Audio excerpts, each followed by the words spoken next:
kasar ECOWAS suna mitin a Abuja. Muna fata kuma muna roƙon Allah ya sa su daga takunkumin da aka dora akan kasar Nijar. Amin. Wannan ƙasa ce ta 'yan uwa, kuma suna cikin wahala. Wata da watanni babu lantarki, an hana abinci shiga, an hana magani shiga.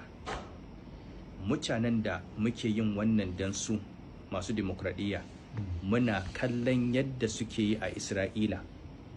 Ana kashe Falastinawa, ana bombing asibitoci. Ba wani juyin mulki a Nijar da illarsa ta kai illar abinda Yahudawa suke wa Larabawa a Isra'ila a yanzu. Amma ba a sa musu takunkumi ba.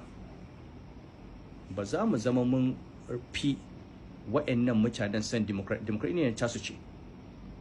Ba za mu zama mu Afirka ta yamma ko Najeriya mun fi turawan ma ga abin da ake a Falasɗin. A sa wa Isra'ila takunkumi mu gani, a hana Isra'ila abinci, a hana su magani.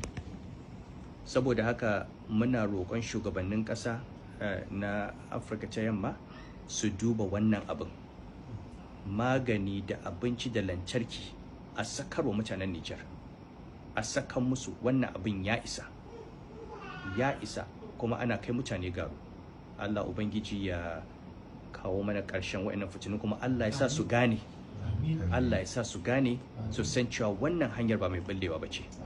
ربنا آتنا في الدنيا حسنة وفي الآخرة حسنة وقنا عذاب النار. ربنا تقبل منا إنك أنت السميع العليم وتب علينا أنت التواب الرحيم.